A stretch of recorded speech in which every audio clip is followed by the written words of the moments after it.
We've got some NFC South news to talk about. The Carolina Panthers released Jadeveon Clowney, former first overall draft pick, and I think anytime a pass rusher hits the open market, Falcons fans across the country just see like a bat signal go in the air of Falcon, potential pass rusher coming to Atlanta, because we are not going to say no to any potential pass rusher given how bad that unit has been.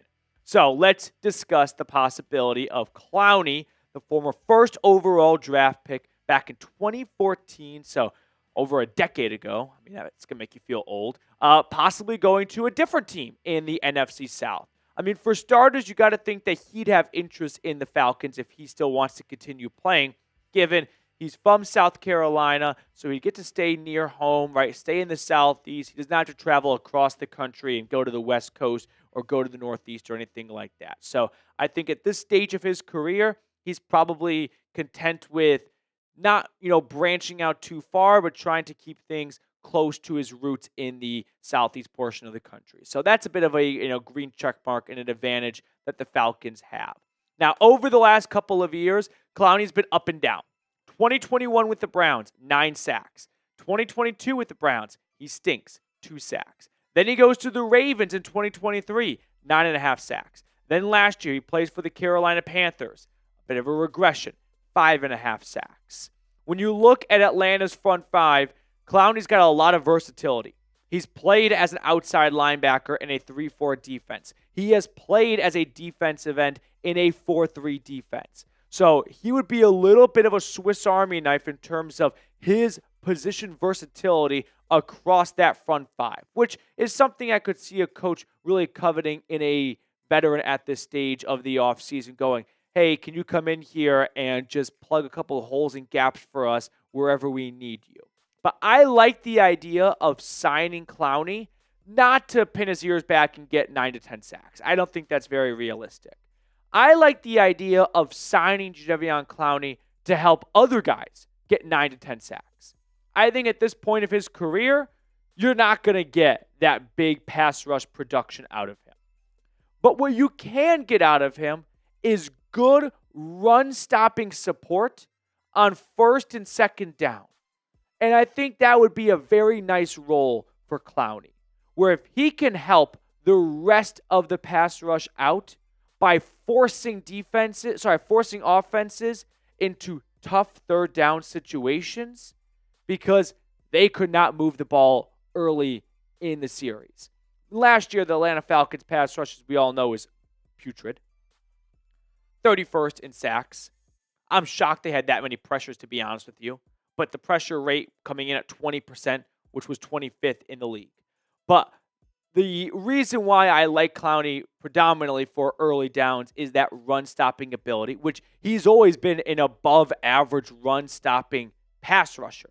Usually those guys just look for the quarterback and they maybe take a play off or two on a run play because they don't want to waste their energy just to get a tackle when they get paid for sacks. Clowney, he's always been very stout against the run. But last year, the Falcons' third down defense ranked 31st in the league. You want to know why that is? Because they were bad on first and second down. People sometimes get too worked up on, you got to win on third down. All right, if you want to win on third down, make it as difficult as possible for the opponent to convert by limiting their gains on first and second down. Don't let them get to 3rd and 4 and 3rd and 5 because they ran the ball well on 1st and 10. No. Force them to get to 2nd and 8 and 3rd and 8, and you're going to have way more success. And you know what that's going to do for the rest of the defense? If you can get a better run-stopping unit on 1st and 2nd down, that's going to force 3rd and long, which is much more difficult to convert than 3rd and 5, okay? Even a slight difference of 2 to 3 yards is the difference of 10 percentage points when it comes to the success of converting on 3rd down. So if you can go from 3rd and 5 to 3rd and 7, 3rd and 5 to 3rd and 8, not only are you helping your overall defense out, but of course, you are then allowing your pass rushers on 3rd and 8 to pin their ears back because they know they're going to have to throw it. On 3rd and 5, maybe they throw it, probably they throw it, but not a guarantee, right? So I think Clowney coming in to help on early downs, while he may not be the guy that gets 8 to 10 sacks, he's going to set up James Pearce, Leonard Floyd, Jalon Walker to get more sack opportunities because the offense is now throwing on 3rd and 8 because they could not run the ball well on 1st and 10 since Jadeveon Clowney was out there. So I like the idea of signing Clowney not to be this team's number 1 pass rusher, but to be this team's number 1 assist man in the pass rush department by stopping the run on early downs. Before we move on to the second half of today's episode, we are losing, and that sucks. Saints Now, hosted by Trace Gerard, has picked up 201 subscribers so far in the month of May. We're 26 subs behind him. So if you hate the Aints, do me and everyone else watching right now a big favor and smash that sub button. Switching gears completely, the Falcons might have cursed themselves. This might be the next Bambino curse, the next Chicago Cubs, Billy the Goat curse. This is bad. And I'm going to tell you why, but I do have to give a quick shout out first to our friends over at Factor. Make this your best season yet with nutritious 2-minute meals from Factor. Eating well has never been this easy. Just heat up and enjoy, giving you more time to do what you want. Get outside instead of prepping and cooking indoors. Factor meals arrive fresh and ready to eat, perfect for any lifestyle. With 45 weekly menu options, you can pick gourmet meals that fit your goals. Choose from Calorie Smart, Protein Plus, Keto, and more. I love their salmon. It's a great way to get a little bit on the healthier side and shed some LBs. So get started at factormeals.com/FalconsChat50off and use code FalconsChat50off to get 50% off plus free shipping on your first box. That's code FalconsChat50off at factormeals.com/FalconsChat50off for 50% off plus free shipping. All of that information is in the comments and description of today's video. Why are the Falcons cursed? Here's why. The rookie numbers came out, and Jalon Walker is wearing number 11. It's his number from college. Crap. I have a bad feeling that this Julio Jones number curse is going to come out and slap Atlanta across the face.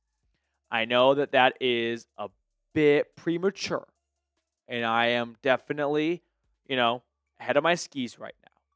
But not for some reason. I know the reason why, but for some reason, because I think it's a dumb reason, the Atlanta Falcons have not done Julio Jones many favors or shown him a ton of respect since his departure. They've given out his jersey number not once, not twice, but 3 times. Now, for full transparency and the full story here, all the facts, if you're wondering why have they not retired his jersey number yet, the Falcons as an organization do not retire jersey numbers. They retire no one's jersey number. Now, players that are icons and legends for the team tend to see their jersey number quietly retired, and no one wears it for a very, very long time. Like Justin Simmons, I'm blanking. This is a bad time. He wore number 31 last year, and someone's yelling at the screen right now, because this was a little bit before my time, of this Falcons legend wore 31 25 plus years ago. So sometimes we see numbers kind of get half retired and then come back out. But Walker wearing Julio Jones' number, I just think it's a little bit distasteful to the second best player in your franchise's history.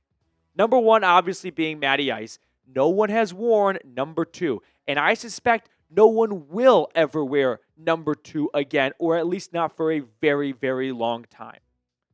Julio Jones, on the other hand, has seen 2 different backup quarterbacks that you probably didn't even know were ever on the Falcons roster get number 11.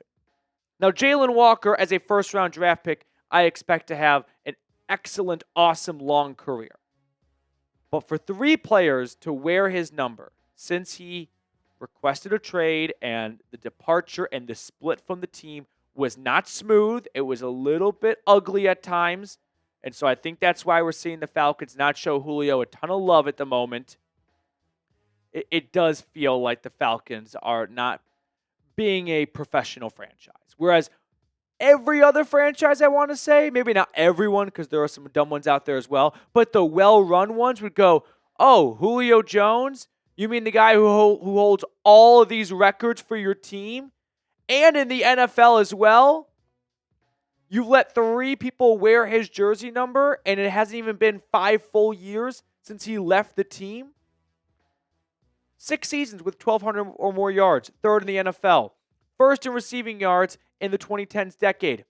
300 yards in a single game. 6th player to do that. 3 200 or more yards in a game, tied for 7th. And he's 16th all-time in receiving yards. So I sure hope that the Atlanta Falcons break out of this funk, to put it lightly, they've been in for nearly a decade at this point. We're closing in on it. And they don't get cursed because they disrespect Julio Jones and let another player take his number when his number should just be retired. Can we agree on that? I do feel that recently there's been a lot of chatter. Like, a lot of the rookies recently have asked veterans and legendary players of the team that drafted them to wear their jersey number. Abdul Carter asked Lawrence Taylor if he can wear his number, and he's like, no. I don't really see the allure to wearing a jersey number of a retired player because they made that number famous. Don't you want to do that with your own number, right? It's kind of like, do you want to go to the same college as your older brother, or do you want to go to a different college and forge your own path?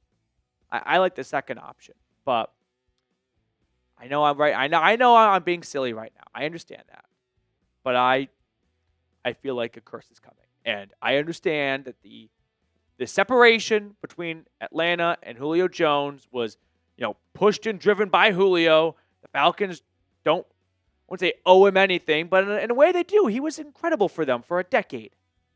So, yeah, I wish that jersey number was just retired and it wasn't, treated like, oh, no one ever good has worn this number before. You guys are all welcome to wear it. Logan Woodside, have at it, dude. That does not feel like a great way to treat one of the best players in your franchise's history. So if it were up to me, I'd retire 11. I'd retire 2. I know the Falcons do not retire numbers, but let's change that because it's kind of silly. Wheel of spin time. I took 6 commenters from our last video. Just tossed them in here to get 2 claps. Here we go. And shout out to, looking good for James. Shout out to James. Thank you so much, James. 2 claps for you. 1, 2. I'll see everyone next time.